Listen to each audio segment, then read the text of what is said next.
Mi nombre es David Dana. Quiero contarles a ustedes algo sobre cuánto tú puedes ayudar a una persona a ser una persona grande en su vida o lo contrario. Existen situaciones pequeñas que nosotros hacemos que ese tipo de actos y ese tipo de situaciones que nosotros inyectamos a los demás cuando nosotros hablamos con ellos o les decimos alguna cosa, pueden ser la pauta que signifiquen el punto decisivo de quién va a ser en su vida. Escuché una vez una historia de un hombre que en su semana de Sheva Berajot, en su semana de banquetes que se celebran después de la boda, el hombre se levantó y pidió la palabra. Este hombre empezó a narrar una historia que le sucedió cuando él tenía aproximadamente 13 años. La gente en la fiesta estaba sorprendida. ¿Qué tiene que venir ahora el novio a contar una historia de un suceso que le sucedió cuando él era un niño pequeño? Les voy a decir por qué, dijo el joven. La historia que me sucedió cuando yo tenía 13 años en el colegio fue algo decisivo para el camino que yo voy a tomar durante toda mi vida. Cuando yo iba en el colegio, uno de los compañeros de mi clase llegó con un regalo de bar mitzvah de un reloj carísimo, muy fino, que le habían hecho sus abuelitos. El compañero de mi clase estaba tan emocionado mostrando el reloj a cada uno y uno de nosotros que despertó realmente mi envidia y mis ganas de tener un reloj de ese mismo tipo para mí.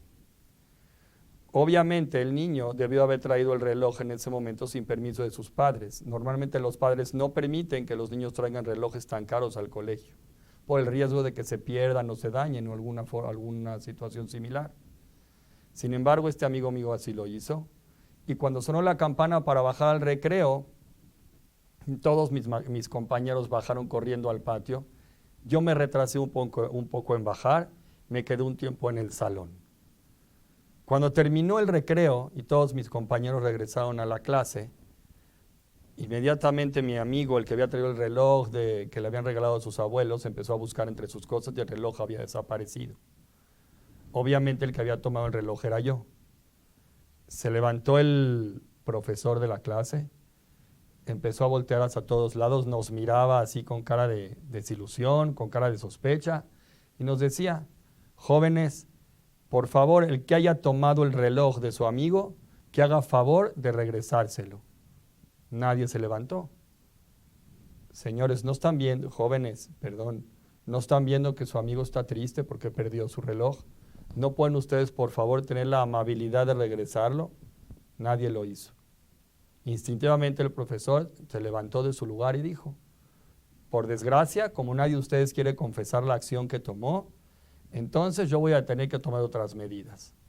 Por favor, todos ustedes niños se van a parar de espaldas hacia la pared y son más o menos 20 niños en la clase y voy a empezar a esculcar a cada uno y uno de ustedes hasta encontrar a la persona que tomó el reloj. Yo tenía el reloj en mi bolsa, entonces estaba temblando, era obvio que iba a ser descubierto. Llegó el profesor, esculcó al primer niño, no encontró nada. Al segundo de mis compañeros tampoco. Al tercero, yo era el cuarto de la fila. Me esculcó, de repente metió su mano a mi bolsillo, sacó el reloj discretamente y se lo guardó. El profesor siguió revisando a cada uno de nosotros, al quinto, al sexto, al séptimo niño, hasta que terminó con los 20. Cuando terminó de hacer su trabajo, el profesor se paró al frente y dijo: niños, ha aparecido el reloj.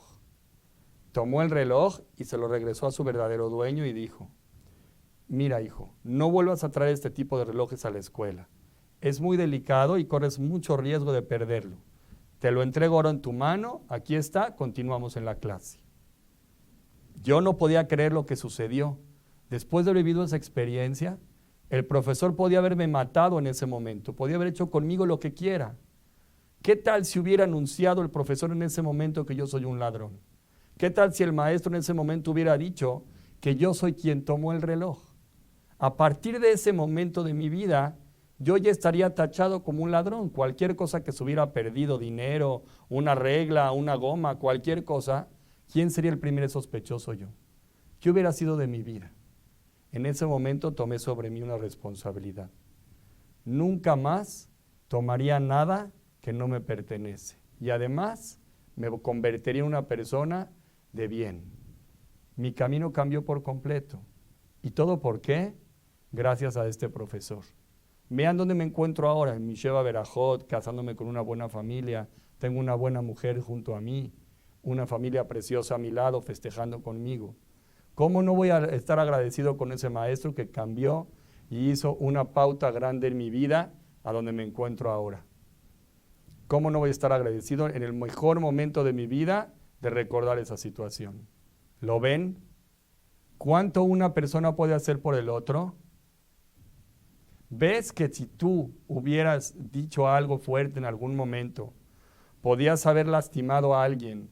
Si una persona tú ves que se equivoca o hace una cosa que no está correcta y lo atacas, lo desvalorizas, lo hundes, ¿te das cuenta cuánto puedes hacerle daño? ¿Te das cuenta cuánto tus palabras pueden influenciar para que alguien llegue a ser grande o totalmente lo contrario? Una persona que tiene autoestima alta aprende a valorizarse positivamente a él mismo. Él conoce que no todo lo que hace siempre es perfecto, pero siempre tiene una visión en cambio. ¿Por qué? Porque cuando era niño, cuando era joven, siempre recibió un abrazo de la gente. O no siempre, pero en muchas ocasiones fue bien abrazado. Pero ¿qué sucede en cambio cuando alguien es lo contrario? Cuando tú llegas con un niño y en vez de tratarlo bien, amablemente, lo tachas de burro, le dices que no sabe, le dices, otra vez volviste a equivocarte. Cuando el niño tira un vaso de leche en la mesa y lo regañas y lo gritas y lo hundes, ¿sabes el daño que estás haciendo? Te das cuenta que en vez de levantar a tu hijo, está bien, el vaso se cayó, se ensució toda la mesa de leche pero ahorita le estás pegando al niño directamente a su corazón. Ahora tú crees que ese niño va a poder salir fácilmente solo. ¿Tú crees que no le va a costar trabajo? ¿Tú crees que no le va a costar trabajo a él responder a las situaciones de la vida cuando se le presenta un problema? Una persona que tiene la autoestima alta sabe entender a los otros, sabe perdonar a los otros. Y no necesariamente es una persona perfecta. Cuentan que había un padre, un rab, el rab se llamaba Rab Yitzhak Mibolojin, es el papá del rabino Chaim Mibolojin. Rab Chaim Mibolojin fue un sabio muy grande de la antigüedad. Rab Chaim Mibolojin, cuando era pequeño, él ponía mucha atención a los casos que se le presentaban a su papá. En una ocasión llegó un varón y le preguntó a Rab Yitzhak Mibolojin si él sabía cómo resolver un problema de una herencia. Entonces el Rab Chaim le dijo, a ver, plantéame el problema. Rab Chaim, como era un niño pequeñito, a lo mejor tenía 10 años, se quedó ahí calladito escuchando el problema que le presentaban a su papá. ¿Cuál era el problema de la herencia?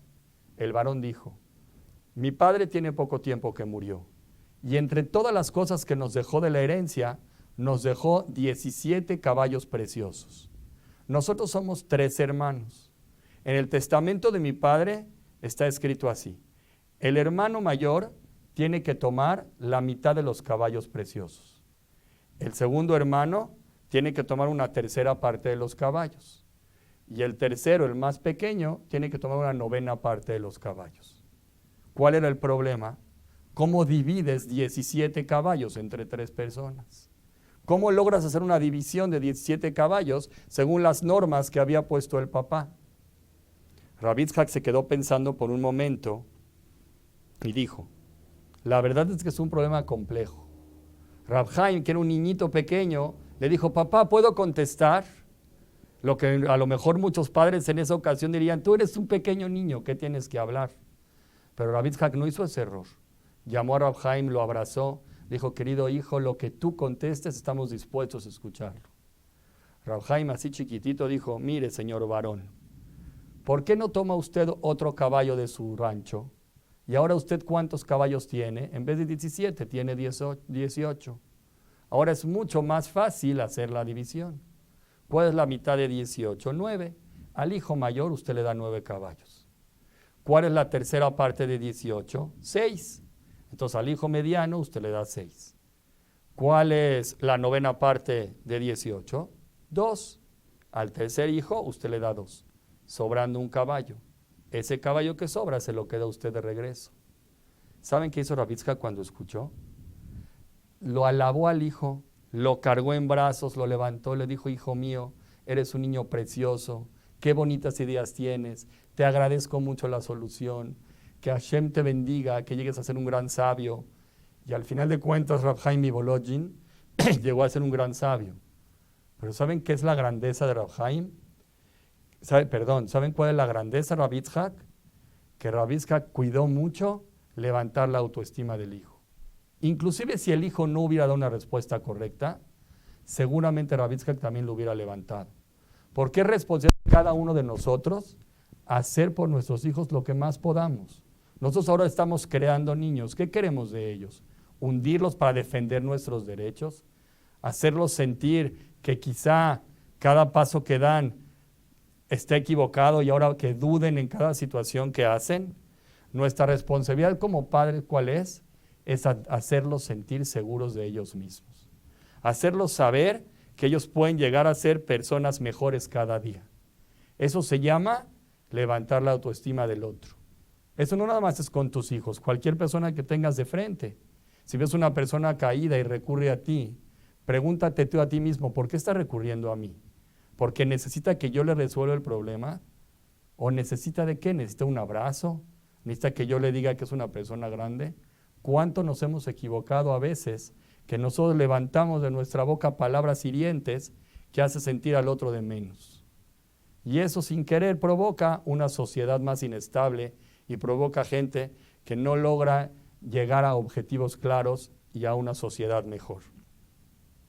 Quiero contar otra historia. Esta historia es un ejemplo también. Yo creo que no sucedió, pero como ejemplo es algo interesante y bueno, porque el ejemplo es con caballos. Había un rey que él le gustaba mucho coleccionar animales. Y él, entre todos los animales que coleccionaba, tenía una preciosa colección de caballos.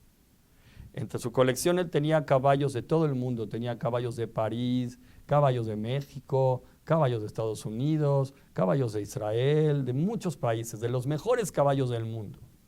Él quería salir a dar una vuelta para mostrarle a todo su pueblo la hermosura de su carruaje con todos sus bellos caballos. Repentinamente ya llegó el día, van a salir al paseo, pone a los caballos en su carruaje y el rey está lujosamente vestido, enseñando su precioso carruaje con los caballos elegantemente arreglados. Van en el camino, se suelta una tormenta y el cochero pierde el camino. Va corriendo el camino, se mete un bosque y entre la lluvia y el problema, el carruaje queda atorado en un hoyo. Dice el rey, espera tantito a ver si para la lluvia, se quedan un poquito incómodos.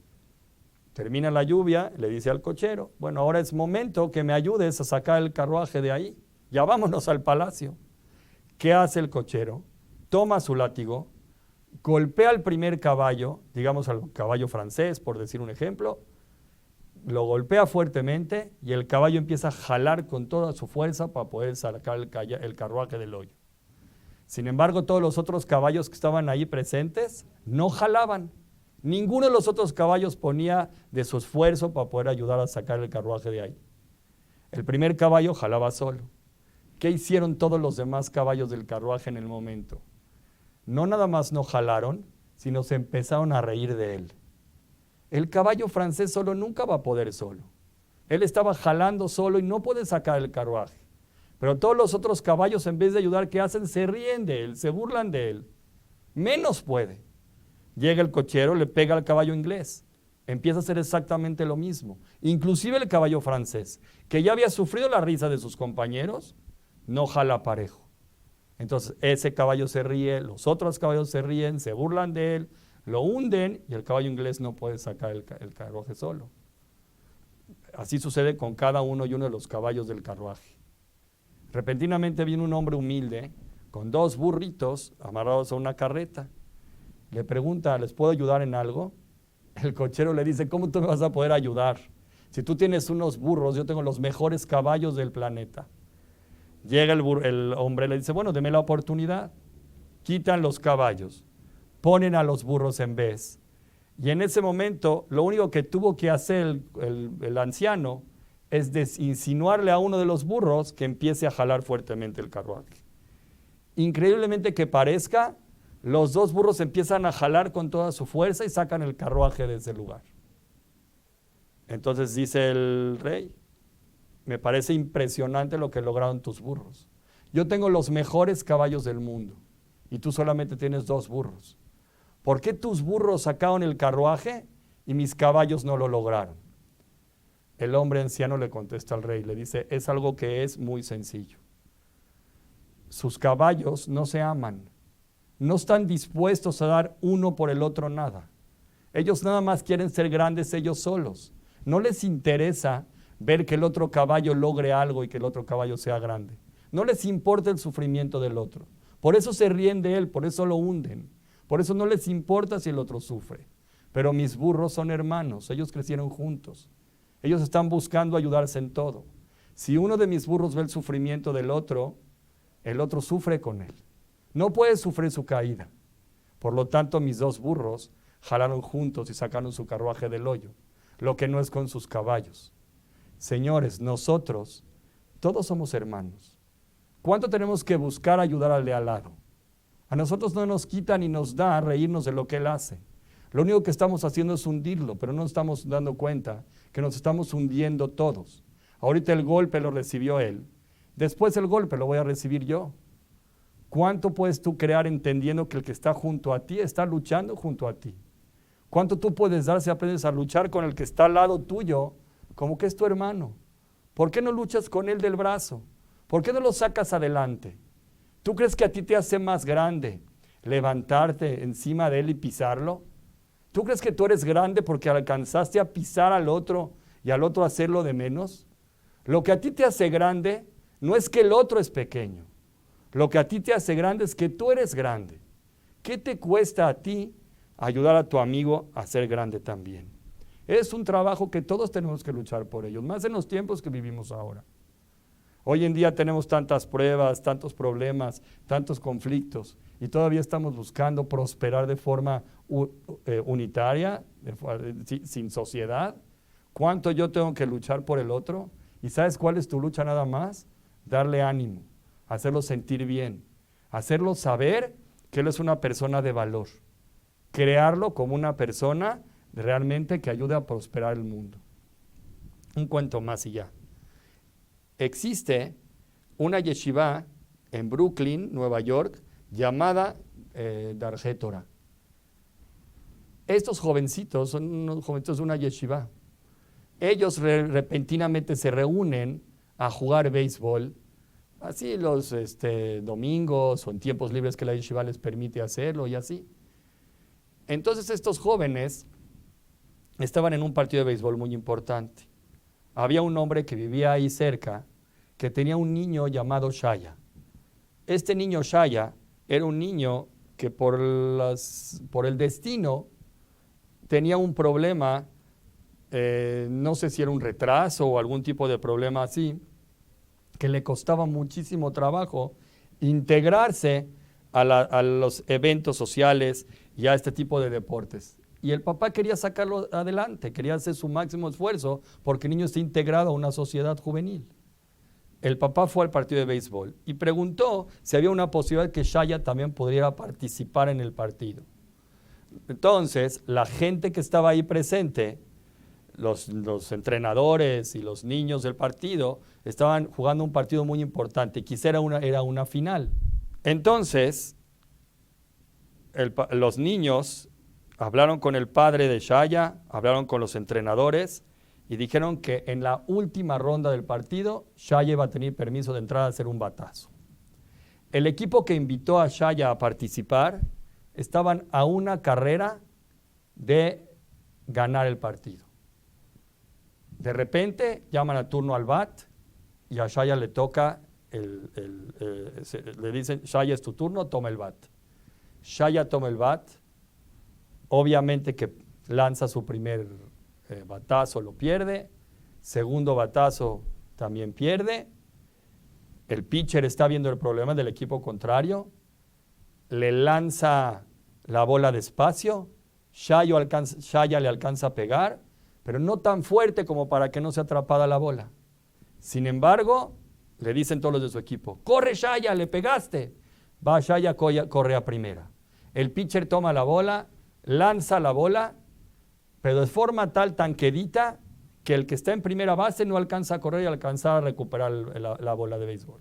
El primera base entendió la intención del pitcher. Entonces, ¿qué hace? Le gritan a Shaya, corre a segunda, corre. Shaya no sabe lo que hacer. No es un niño que está acostumbrado a estos partidos. Corre a segunda. Llega el niño de primera, lanza la bola, la lanza a segunda, pero la vuela. Corre a tercera. Va Shaya, corre a tercera. El de segunda hasta que toma la bola, logra lanzar la bola, también el de tercera no la cacha. Se hace todo un desastre hasta que Shaya puede llegar a home y esa carrera fue la carrera ganadora del partido. Todos los niños, los 18 niños, 9 de este equipo y 9 del equipo contrario, corren hacia Shaya, lo levantan en hombros y empiezan a echarle porras y empiezan a decir, ¡viva Shaya! Y todos están cantando porras y alegrándolo y felicitando la gran acción que hizo, cómo corrió por todas las bases, cómo logró meter la carrera final y cómo se acabó el partido así. 18 niños impulsaron a un niño con un problema para poder salir adelante.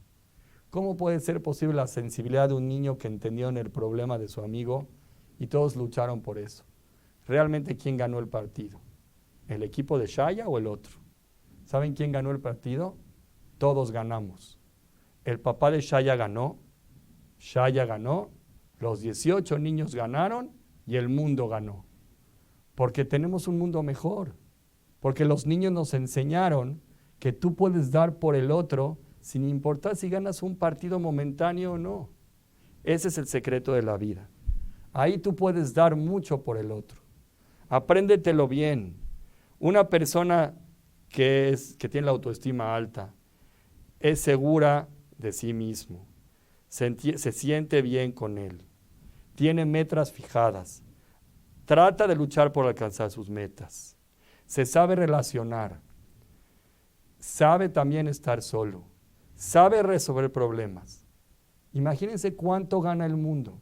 Creamos gente realmente que se valoriza, gente realmente positiva. No todos queremos un mundo mejor. No tú como yo estamos deseando crear un mundo positivo, un mundo de lucha, un mundo que realmente esté cómodo para vivir. Y sin embargo, muchas veces, ¿qué hacemos? Por cualquier cosa simple le metemos el pie al otro. Solamente porque no vaya a ser que toque mis cosas en mi permiso. Y lo hundo y le grito o me burlo de él. Existe un plan que se organiza muchas veces Motzai Shabbat, sábados por la noche, principalmente en el horario que es el horario corto, que se llama Avot Ubanim. Ese plan es un plan que el padre y el hijo se sientan a estudiar Torah juntos, digamos por 1 hora, y se hacen rifas y se dan dulces para que los niños estén contentos. Ese plan generalmente lo organizan en muchos Batei Knesiot de la ciudad, lo hacen Motzai Shabbat, y es un plan de convivencia de padres e hijos. ¿Saben cuál es el peligro de esto? Si el papá se presenta a la ceremonia de Avot Ubanim con su teléfono celular al lado y no pone atención al niño, el niño lo percibe. Recuerda tú, si te están ofreciendo un tiempo ahora precioso para ocuparte de estudiar con tu hijo algo de Torah, que es este tiempo, por ejemplo, de Avot Ubanim, por decir uno entre muchos, ¿por qué no lo aprovechas al 100%? Yo sé que las llamadas de tu celular son importantes, pero tu hijo también lo es. Estás creando un ser humano. La llamada va a resolver un problema momentáneo o a lo mejor vas a contestar algo que en ese momento es importante resolver y terminaste. Pero tu hijo es tu futuro. Estás creando ahorita un alma para el futuro de nuestro pueblo y para el futuro del mundo. Entonces, concientízalo. Cuando tengas esa oportunidad, trabaja en construirlo. Trabaja en construir a la persona que tienes frente a ti. Muchas gracias por todo. Espero que este mensaje les haya sido de provecho tanto a ustedes como a mí. Nos vemos la próxima.